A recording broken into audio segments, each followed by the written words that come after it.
nous, les Coptes, nous sommes les descendants de la civilisation pharaonique.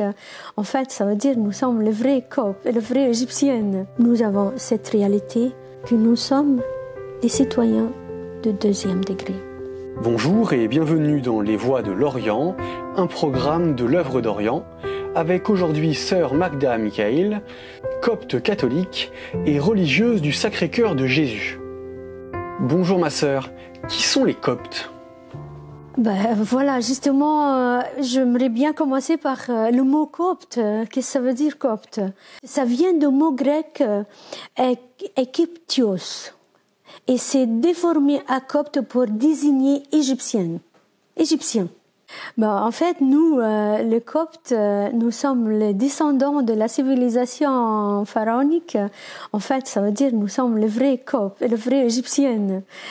Parce que dans les temps, il y a plusieurs siècles, de multiples civilisations sont rentrées en Égypte. Et le mot copte restait seulement pour les chrétiens d'Égypte. Et donc, ça fait que depuis toujours, nous sommes là, dans notre pays égyptien, bien avant la rentrée, l'invasion des Arabes en 640.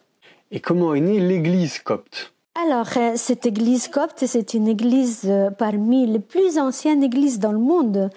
C'est la chaire d'Alexandrie qui est la chaire de Saint Marc l'évangéliste qui est venu évangéliser l'Égypte en l'an 49.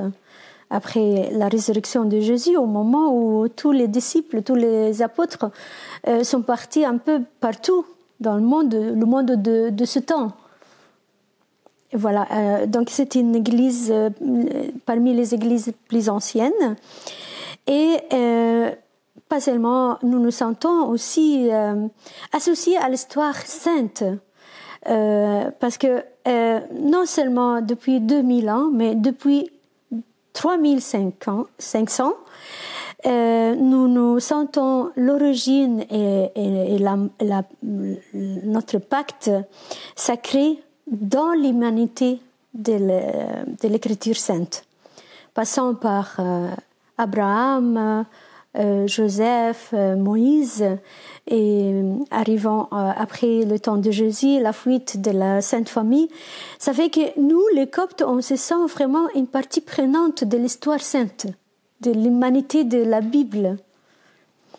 Et en Égypte aussi, comme ça a été dans le temps, au début du christianisme, il y avait des centres, les centres essentiels de chrétienté, c'était la chaire d'Alexandrie, Rome, Constantin, et oui, la chaire d'Alexandrie avait beaucoup d'impact. Vous voyez, c'est là où il y avait la dépositaire de la Septante, de la Bible de Septante. Et puis là, il y a les commentaires d'Origène, le grand savant du premier siècle de l'Église. Et il y a aussi, c'est la terre de père de l'Église. Il y a tous les dogmes de docteurs de l'Église, comme Saint Athanas, Saint Cyril le Grand, Saint Basile. Aussi, c'est la terre des pères du désert. C'est en Égypte que Saint Antoine, par exemple, c'est lui le fondateur de l'Église, de la vie religieuse. Et après, c'était Saint Bacchum qui a fondé les débuts de vie communautaire la vie communautaire mondiale. Et ensuite de suite, il y avait d'autres saints du désert, Saint Macaire et d'autres. Et l'Église copte aussi a su traverser les siècles dans une haute solitude, survivant persécution, emprise, idéologie.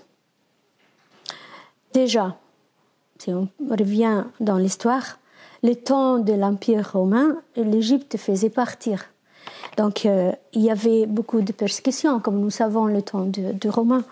Mais en Égypte, il y avait une persécution terrible dont des multitudes de Coptes étaient martyrs, surtout sous le règne de Dioclétien, c'est-à-dire les années de 284 à 305.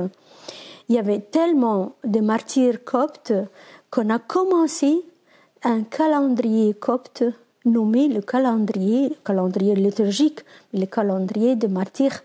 Donc, dès cette année-là, du IIIe siècle, l'Église copte a commencé à avoir le nom l'Église des martyrs. Jusqu'à maintenant, c'est connu, l'Église des martyrs. Après, nous savons qu'en 451, c'était le concile de Chalcédoine. Bien sûr, après le rejet de ce concile, l'Église copte est devenue une Église orthodoxe parce que l'autorité avait rejeté le concile en optant le monophysisme. Ça a été la fierté de l'Église d'Alexandrie. C'est avec Saint Cyril le Grand que la Vierge était nommée pour la première fois la Mère de Dieu. Et ça est sorti d'Égypte, de l'Église d'Alexandrie. Mais voilà, c'est l'histoire humaine. On arrive à Chalcédoine et l'Église d'Égypte refuse cette décision du concile et elle opte plutôt, elle donne plus de préférence à la divinité de Jésus. Et du coup, a commencé d'ici la séparation entre le centre de chrétienté antique. Et du coup, ça a commencé déjà entre Alexandrie et Rome et Antioche et Constantinople de conflits.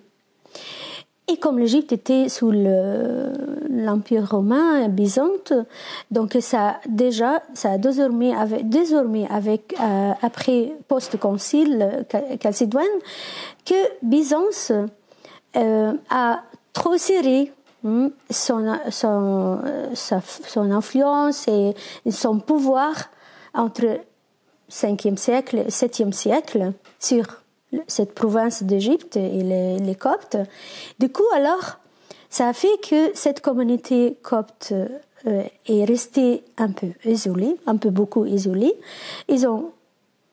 Ça a provoqué que l'Église copte fabrique une identité un peu isolée et singulière. Et avec cette situation de pression, malheureusement, les Coptes ont encouragé l'envahisseur arabo-musulman en 640. Et depuis, alors, l'Égypte est tombée dans d'autres situations pénibles, beaucoup plus difficiles encore, parce que quand les Arabes sont rentrés en Égypte sans beaucoup de difficultés, parce que les Coptes les ont accueillis, en pensant qu'ils vont se libérer de Byzance. Du coup, après une période avec un sultan qui était tolérant au début, mais tout de suite après, c'est le statut de jizya, et ça veut dire, c'est quoi? C'est un régime juridique que dans le Coran est réservé aux non-musulmans vivant dans la terre des musulmans. Donc l'Égypte est devenue tout à coup une terre musulmane.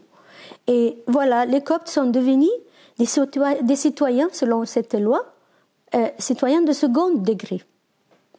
Et du coup, alors, on était condamnés à cette identité jusqu'à maintenant. Même si ces dernières années, il y a plus de reconnaissance que nous sommes citoyennes égyptiennes à part entière. Mais c'est resté des siècles. Et c'est dans la pratique qu'on ne voit pas, dans les médias et dans les discours officiels. Et voilà, ça a laissé ces traces Mais aussi, il y a à travers tous ces siècles la fidélité de Dieu avec notre Église copte qu'on a quand même survécu. Et on continue à avoir la plus grande communauté de chrétiens dans le Moyen-Orient.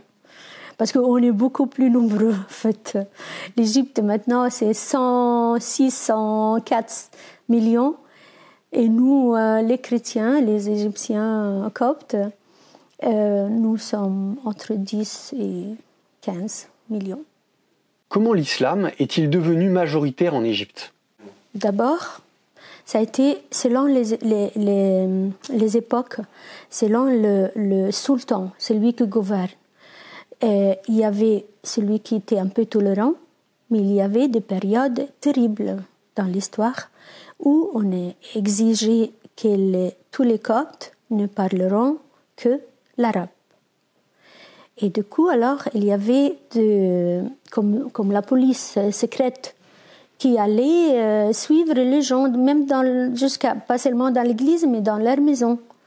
Et les personnes qui parlaient encore le copte étaient punies, prisonniers ou très lourdement punis. Et du coup, alors, avec les siècles, la langue copte était seulement restée pour la liturgie et d'une façon restreinte aussi, parce que fallait lire l'évangile en arabe, parce que les gens aussi doivent comprendre, parce qu'ils ne savent plus le copte. Et comme ça, malheureusement, la langue copte est morte par cette décision de nouveaux gouvernements des Arabes en Égypte. Ça vient ça. Et il y avait beaucoup d'autres détails. Les Égyptiens, les Coptes, les vrais Égyptiens devaient porter un vêtement, par exemple, de telle couleur et un peu avec telle et telle marque qui montre qu'ils sont des chrétiens. Et il fallait payer la jizya, dont je vous ai dit. Il fallait payer pour rester parce que le Coran permet, avec cette loi juridique, de payer la jizya. Et si on paye de l'argent, on peut rester dans sa religion, dans sa foi. Et du coup, vous pouvez imaginer, 14e siècle, il y en avait beaucoup qui ne pouvaient pas payer, donc ils étaient forcés à devenir musulmans, ou fuir et partir dans le sud-sud, dans le temps, loin de pouvoir, pour conserver leur religion, leur foi en Jésus. Et ça a fait qu'on a eu beaucoup de chrétiens plus au sud, avec les siècles, en Haute-Égypte. Comment avez-vous conservé votre foi et votre culture ? C'est le travail de l'Esprit Saint. Et c'est la grâce du Seigneur. La fidélité, bien sûr, du peuple et la fidélité des responsables aussi de l'Église. Mais aussi, c'est un travail avant tout de Dieu et de l'Esprit qu'on continue à avoir dans un pays majorité musulman qui a traversé tellement de temps difficiles pour les Coptes, mais il continue, c'est le miracle de Dieu. C'est vrai, maintenant et jusqu'à il y a quelques années, la communauté copte, les chrétiens d'Égypte sont en majorité les plus cultivés, les plus éduqués. Mais aussi, c'est parce que au XVIIIe siècle, ça a commencé les missionnaires qui sont arrivés en Égypte, les franciscains, et commencé toutes les congrégations religieuses.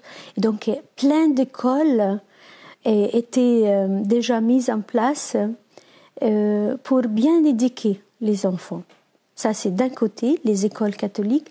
D'un autre côté, l'Église copte les responsables de l'Église copte devaient protéger leurs fidèles. Donc, c'était une sorte de ghetto dans son propre pays, mais il fallait protéger.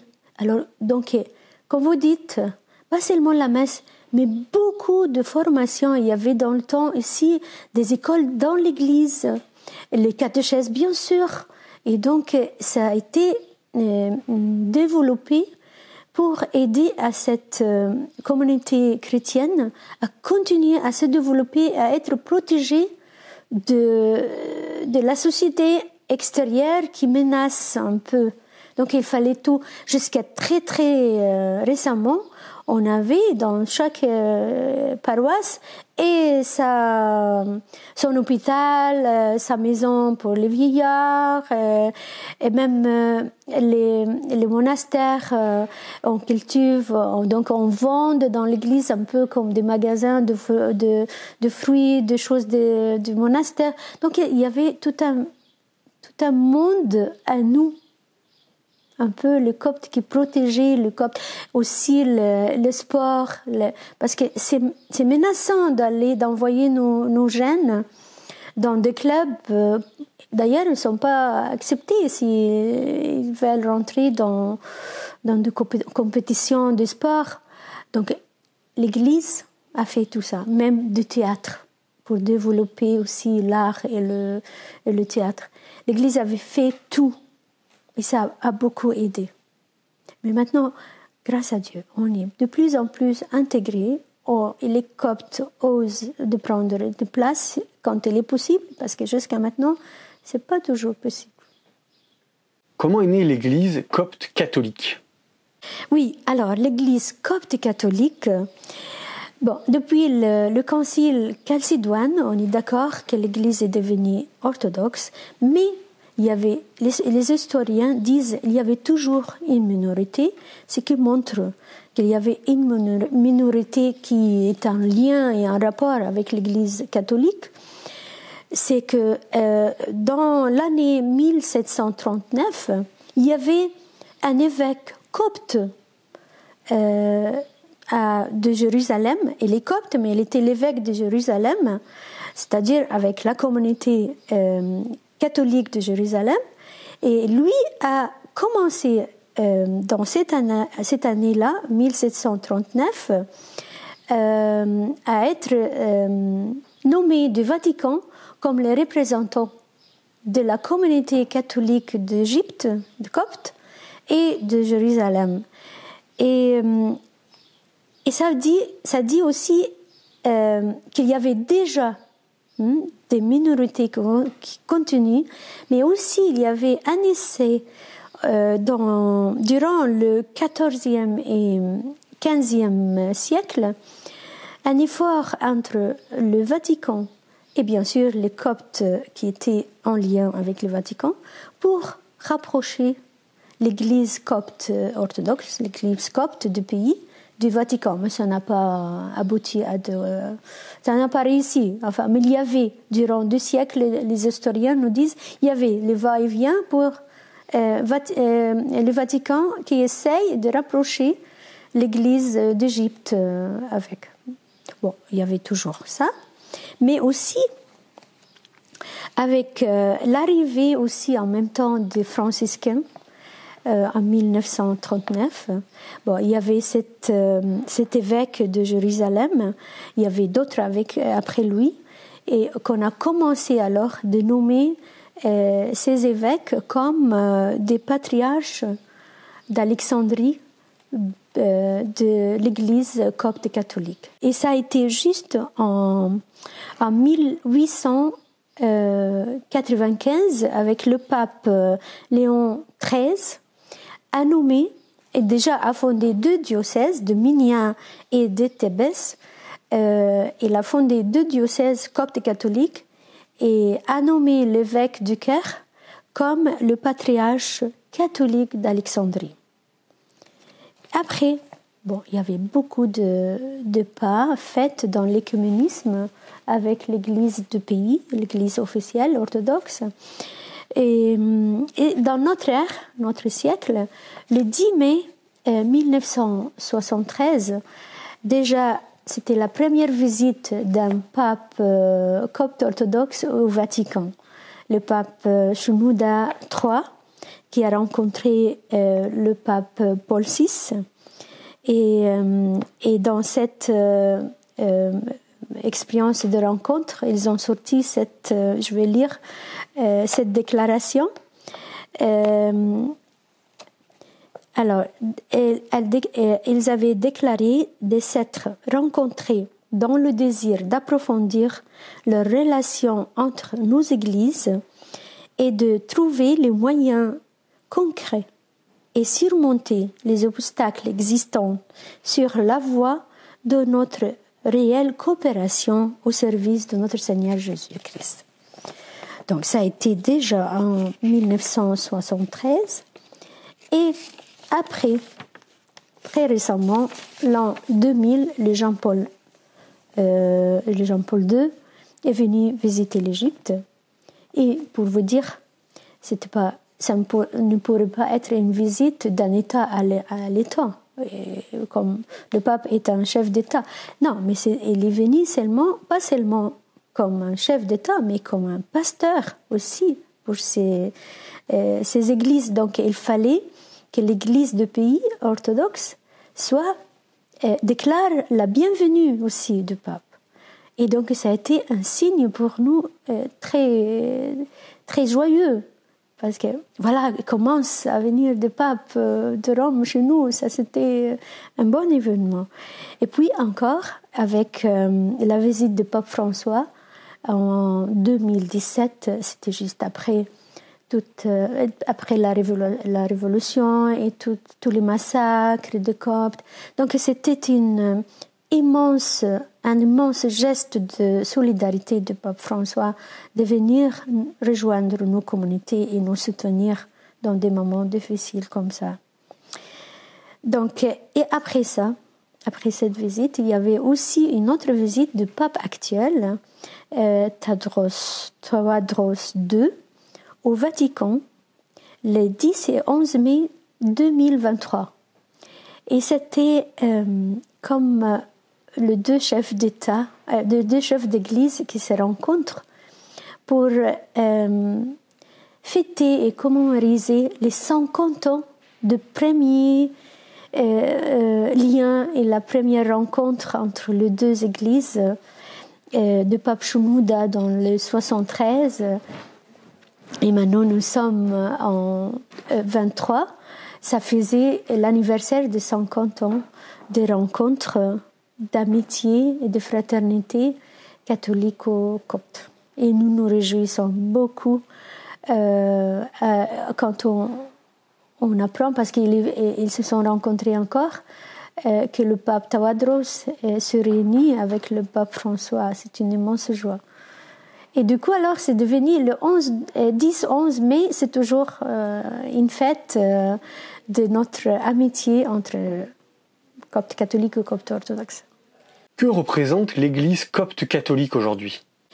Pour notre Église copte catholique, on est vraiment très agissant doucement. Parce que déjà, nous sommes une minorité. Dans le 15 millions, nous ne sommes que 250 000. Mais tellement notre présence est comme le sel vraiment qui donne goût, parce que toutes les activités que nous avons comme éducation dans les écoles, des dispensaires, des associations humanitaires, des œuvres auprès de tous ceux qui ont le minimum d'éducation, d'alphabétisation, plein les œuvres comme ça sont tellement visibles, qui parlent plus dans le concret, dans la vie, plus que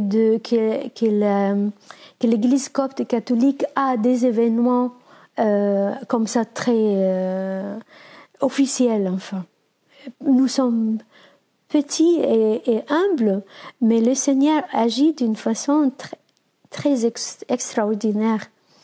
Et même dans les médias, après la Révolution, on a commencé à parler de notre présence comme chrétiens, agissants, et que même les musulmans apprécient beaucoup ce qu'on fait, et ils apprennent même de nous. Et l'Église orthodoxe aussi a commencé Bon, comme je vous ai dit, il y avait un temps où elle doit être repliée sur elle-même parce qu'il fallait protéger ses enfants pour ne pas avoir tout le temps des contraintes. Donc il y avait tout à l'intérieur. Maintenant, l'Église même copte orthodoxe, elle rentre dans ce domaine d'œuvre sociale et d'ouvrir plein d'activités à tout le monde, comme nous on a fait depuis que les missionnaires sont venus. On ne peut pas parler de l'impact de l'Église dans la politique, non. Bon, il y avait de temps en temps, on nous mettait un ministre copte. De temps en temps. Actuellement, le nouveau gouvernement, il y a une dame ministre copte. Donc, bon, c'est pas dans la politique très très grand, mais aussi dans les lieux de travail, la présence de coptes est très appréciée dans les gens qui sont des gens modérés, qui ne sont pas fanatisme, apprécient beaucoup et donnent beaucoup de confiance aux coptes. Avez-vous peur d'une possible montée de l'islamisme en Égypte ? Disons la vérité. Nos pays arabes maintenant, enfin musulmans, la démocratie ne marche pas. N'essayez pas l'Occident de coller une démocratie dans ces pays. Il faut un peu de régime ferme. Nous ne voyons pas que c'est dictateur. Nous, le peuple égyptien, les Coptes qui ont beaucoup souffert, et vous savez bien les massacres qu'on a vécus, les bombardements qui ont tué des dizaines et dizaines dans les églises. Vous vous rappelez, la période de la Révolution, il y avait beaucoup de bombes qui étaient jetées dans les églises. Nous-mêmes, on a l'expérience personnellement. À côté de notre école, à Ramra, au centre de Caire, il y avait des centaines de fois, dizaines de fois, je ne dis pas centaines, dizaines de fois qu'on a bombardé les Coptes dans leur église au moment de la prière, au moment de la messe. Il y avait à côté de nous cette église qui était bombardée avec 27 personnes sur le coup massacrées, dont 2 filles uniques d'une maîtresse, professeure dans notre école. Et cette maîtresse a vécu toute sa vie pour ces 2 filles. Les 2 étaient l'une au terminal, l'autre en première année de l'université. Étaient massacrés. Bien, il y avait beaucoup de blessés et ça s'est répété un peu à Alexandrie, beaucoup. De côté de massacres et de persécutions, l'Égypte a eu les Coptes ont eu leur part très lourde, hein, et depuis les années 80, depuis le temps de Sadat, parce que comme il a donné un peu plus la liberté aux frères musulmans, ça a commencé toujours.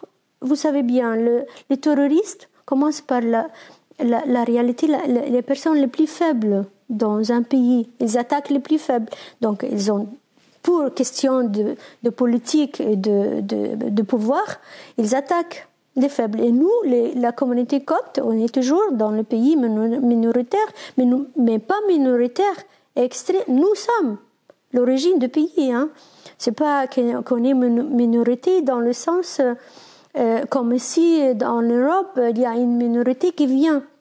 Non, nous sommes les vrais Égyptiens, mais notre nombre est beaucoup moins que la majorité.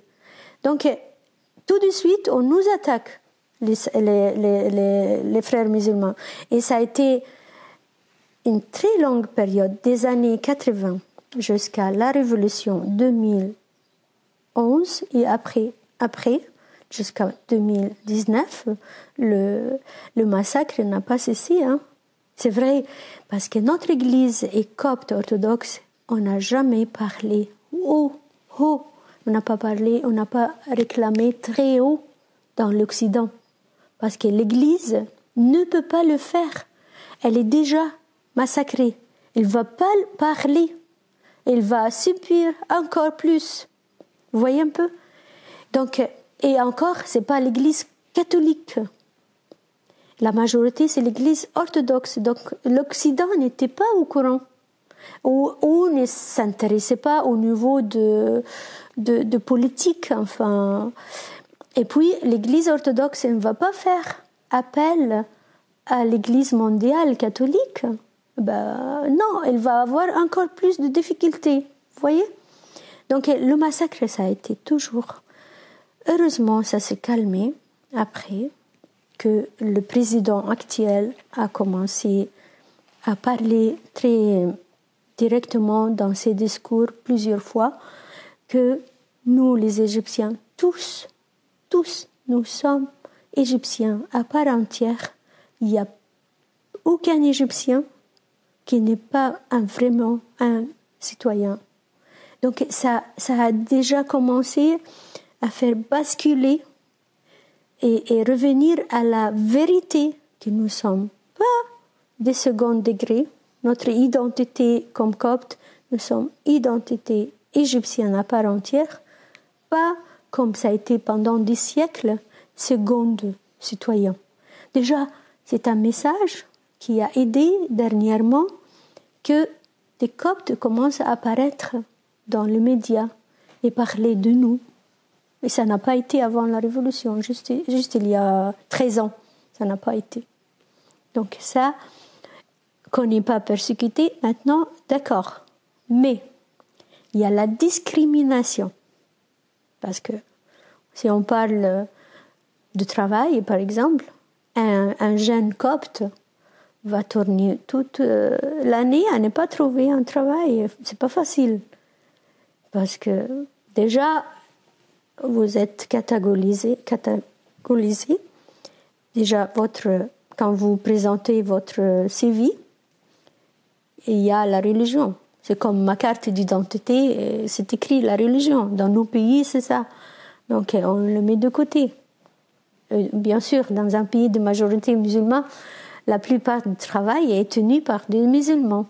Donc, encore, il faut des décennies encore pour que cette reconnaissance que les Coptes sont au fond les vrais Égyptiens, et il y en a des musulmans qui le disent maintenant dans les médias. Il y a un qui s'appelle Brahim Meissa qui le dit clairement. Écoutez, nous on est restés des siècles à dire les Coptes ne sont pas citoyens à part entière. Ce sont l'originaire de notre pays. Ce sont les vrais Égyptiens. Quand un musulman dit ça, c'est pour nous, waouh, ça n'a jamais été dit clairement. Voilà. Bon, donc il y a de l'espoir, il y a de l'espérance. Et ça va de mieux en mieux. Mais, comme vous dites, ça risque de basculer, bien sûr. Ça risque fort. Parce que tout ce qui est fanatisme et les frères musulmans n'ont pas fini. Hein. Ils sont là. Ils sont restés calmement 90 ans pour arriver au pouvoir. Ils n'ont pas fini.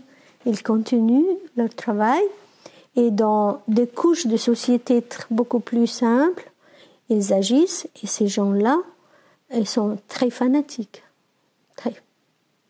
Où l'église copte est-elle implantée dans le monde ? Oui, dans le monde, il y a les diasporas, il y en a en Australie, il y a aux États-Unis, bien sûr, il y a au Canada. Et puis en Europe, il y a en Italie, en France, il y a récemment une église à Londres, au Royaume-Uni. Et dans des pays arabes, on voit au Koweït, un pays de Golfe, et au Liban, bien sûr. Et dans chaque région au pays, il y a un visiteur d'Égypte, un évêque qui vient visiter.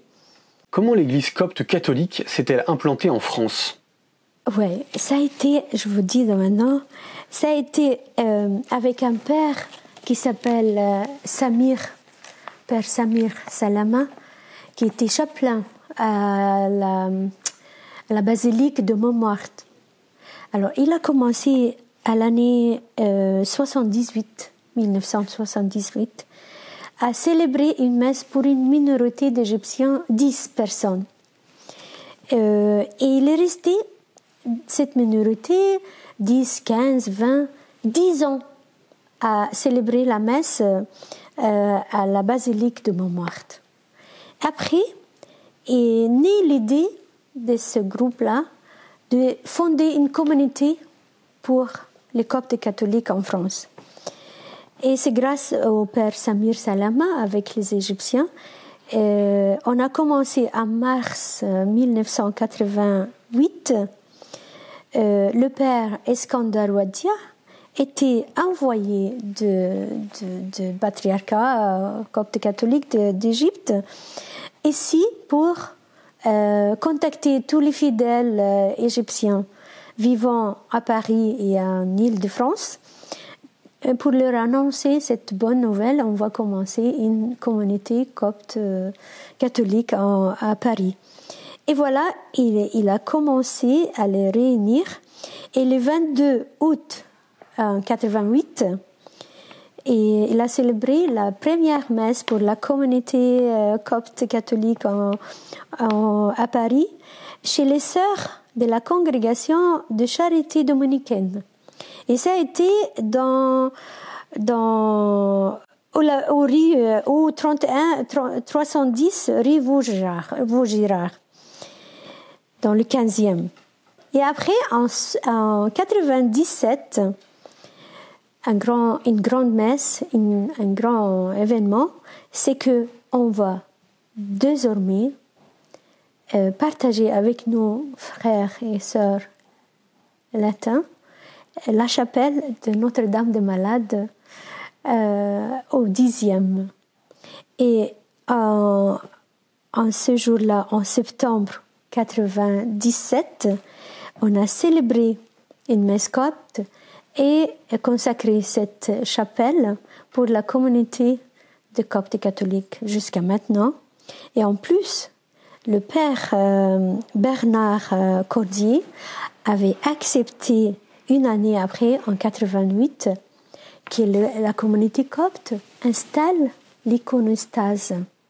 Et ce qui est très beau, vous avez maintenant la messe latine le matin à 10h ou à 9h, et nous, on arrive à 11h, et c'est l'autel avec l'iconostase où on célèbre, nous, la liturgie. Avant nous, la liturgie latine, et nous, la liturgie copte. Donc, voilà, ça... Jusqu'à maintenant, on est là dans cette chapelle de Notre-Dame des Malades, et ça s'appelle la chapelle, l'église Notre-Dame de Paris, d'Égypte à Paris. Notre-Dame, la paroisse Notre-Dame d'Égypte à Paris. Quelles sont les difficultés à vivre sa foi en diaspora ? Parce que vous avez, par exemple, je parle de la France parce que je suis en contact avec la paroisse, les familles, les jeunes, les parents. Il y a des jeunes qui arrivent au fur et à mesure. D'accord, c'est pas tout le monde depuis des années ni né ici. Donc il y a la difficulté de la langue parce que vous avez des Égyptiens qui sont nés ici, qui savent un peu l'arabe, oui, mais pas forcément assez pour rentrer en relation avec les nouveaux arrivants et les supporter, les aider. Donc il n'y a pas tellement... Bon, on essaye, mais ça reste une difficulté. Il y a une autre difficulté dans les familles. Vous avez des parents depuis longtemps qui sont bien intégrés, appris le français, la culture, mais il y en a qui sont aussi depuis longtemps qui n'ont pas appris le français. Ils ne savent pas le français, ils sont un peu comme un ghetto entre eux. Ils ne sont pas intégrés dans la culture française, tandis que leurs enfants sont bien intégrés. Et du coup, alors, il y a un grand décalage culturel entre parents et enfants. Et aussi, vous savez bien, la France est très sécularisée. Et nos pays, nos cultures, notre culture est plutôt traditionnelle, conservatrice. Donc il y a de ce côté-là, il y a parfois des parents qui ne comprennent pas leurs enfants, et c'est une source de conflit des fois. Bon, il y a aussi autre dimension, c'est que les Coptes catholiques sont quand même minorité là. Donc il y a des mariages forcément avec d'autres qui ne sont pas de même église, de la même église. Donc il y a des mariages avec ou d'autres Coptes orthodoxes ou des mariages entre Coptes catholiques et latins ou d'autres rites. Donc pour avoir une paroisse aussi bien solide et assez basée, ça fait une difficulté. Parce qu'on est beaucoup moins nombreux. J'entends aujourd'hui qu'il y a 3 ou 4 paroisses syriaques. Nous, une petite communauté, toute petite, humble et encore fragile, malgré que nous sommes là depuis beaucoup d'années. Mais la situation aussi financière. Il y en a qui, la plupart des paroissiens que j'ai découverts sont des gens, sont des ouvriers qui doivent travailler beaucoup. Donc, ça fait aussi une réalité qui n'aide pas beaucoup à que cette communauté, cette paroisse se développe plus. Enfin, dans le sens on se soutient, d'accord, dans leur, mais comme présence, comme activité, même les jeunes, il ne faut pas faire beaucoup d'activités parce qu'ils travaillent. Et si on veut bien les regrouper beaucoup plus souvent, peut-être ça sera très difficile. C'est pour ça que j'ai bien profité de cette occasion.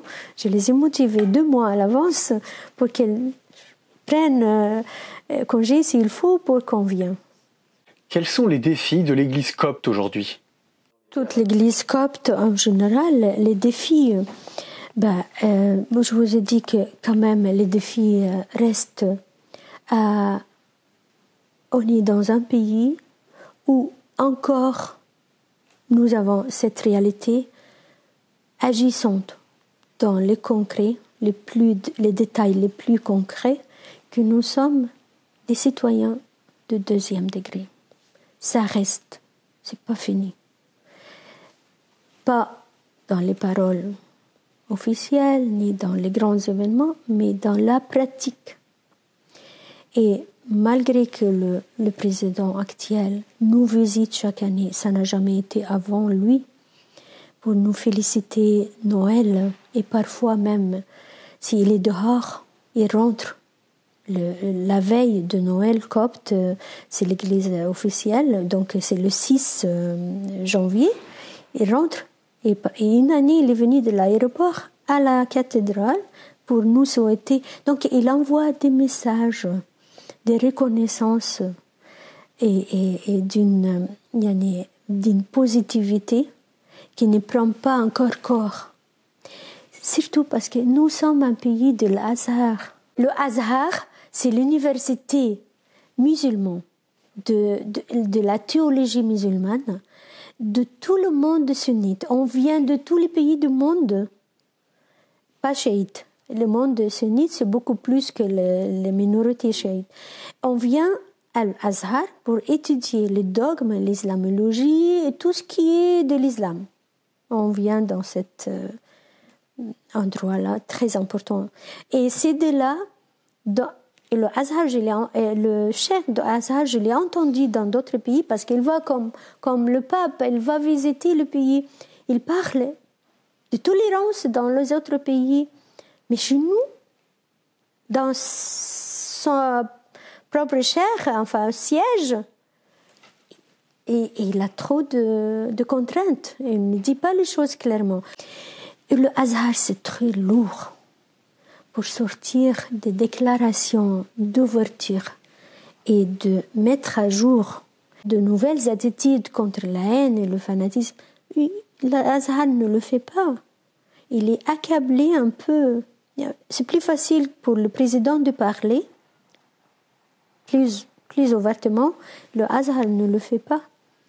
Bon, vous savez, comme dans le Vatican, bien sûr, il n'y a pas de comparaison, mais vous avez dans le Azhar tellement d'hierarchie, tellement de théologie, de musulmans, de toutes sortes, qu'on n'arrive pas à avoir une déclaration claire et nette.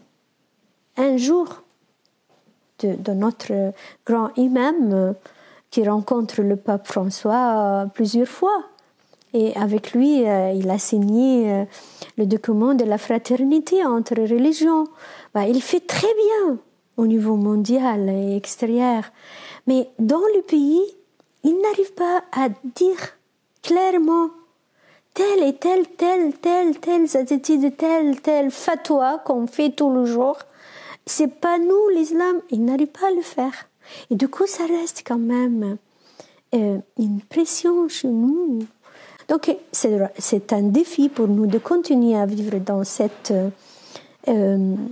tension et continuer à avoir l'espoir et l'espérance. On a vécu pire que maintenant, mais le Seigneur était toujours de notre côté et c'est suivre Jésus, enfin, être rejeté dans son propre pays et considéré comme étranger. On nous disait Khawaga c'est quelqu'un, un Égyptien copte, pour une grande majorité de la couche des gens simples. Je ne parle pas des savants, des cultivés, ils ont beaucoup de voitures, mais je parle de la couche populaire qui est la masse.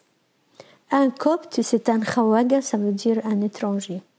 Parce que, et eux, probablement, les musulmans sont plus étrangers que nous parce qu'ils sont venus après, après l'invasion. Donc, un autre défi, il y a aussi des jeunes filles et des femmes, beaucoup moins maintenant, mais ça existe encore. D'un jour au lendemain, disparaissent. Ils sont kidnappés pour se marier avec des musulmans et se convertir à l'islam. Ça se répète. Il y avait une période où ça a été beaucoup. Maintenant, c'est moins, mais ça continue. C'est un calvaire encore pour nous, les Coptes. Bon, comme toujours, un défi, c'est le défi économique. Comme je vous ai dit tout à l'heure, la crise économique est pour tout le monde. Surtout à la suite de la révolution. Vous avez la révolution, la guerre au Soudan, la guerre à Gaza, la guerre de l'Ukraine nous a beaucoup affectés. Et du coup, alors, il y a une crise économique en Égypte a fait que l'Égypte s'endette encore. Et elle s'est noyée déjà dans les dettes. Et du coup, alors, tous les Égyptiens, pas seulement les Coptes, sont affectés par cette crise, mais beaucoup plus le Copte, parce que comme je vous ai dit tout à l'heure, si un Copte cherche un travail, il ne va pas avoir un travail, presque pas, parce qu'il est Copte. Pouvez-vous nous partager un temps typique de la liturgie copte ? Oui, alors vous avez dans la liturgie copte le pain, des choses tellement différentes avec la liturgie latine. Dans la liturgie copte, on utilise le pain fermenté, pas l'hostie. Le pain fermenté est préparé d'une façon très spéciale, avec au milieu un cercle, et dans le cercle, il y a au centre du cercle, il y a un carré. Et autour de ce carré au centre, il y a 12 carrés. Donc, et sur chaque carré, il y a une croix. Donc la croix au milieu, le cercle, le carré au milieu, et c'est Jésus. Donc il y a la croix de Jésus. Et sur les 12 carrés, il y a une croix sur chaque carré. Donc les 12 apôtres et Jésus au centre. Et quand le prêtre, nous aussi dans la liturgie copte, l'offrande tout à fait au début, comme les autres rites orientaux. Le début de la messe, le prêtre commence à s'agenouiller devant l'iconostase, puis il commence quelques prières de bénédiction, et puis elle choisit le meilleur pain, parce qu'on lui présente ce pain-là, fermenté, 3 ou 4, et il prend son temps, et il nous montre qu'il est en train de caresser chaque pain. et choisir le meilleur pour l'offrir, comme le corps de Jésus.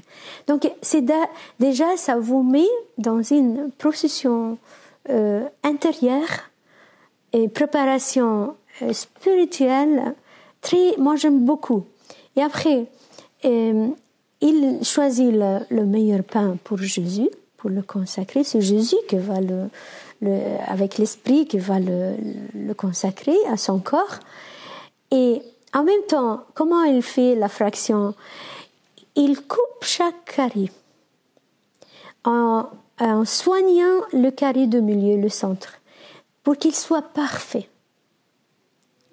Et après, il consacre, bien sûr, les mêmes paroles de Jésus.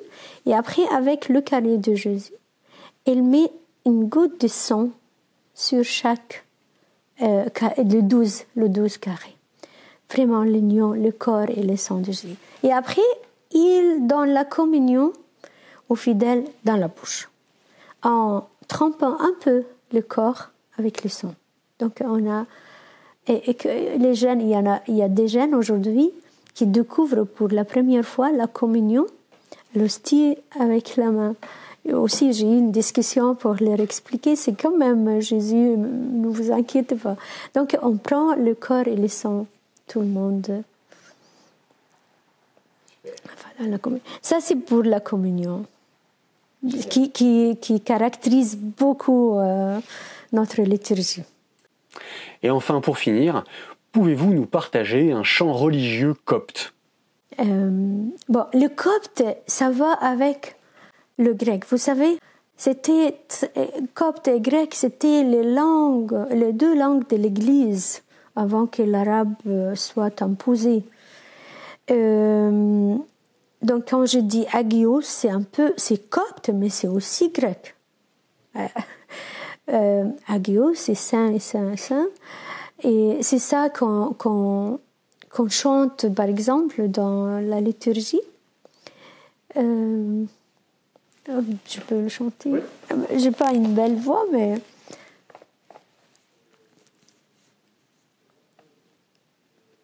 Agios, agios, agios asanatos, agios asanatos.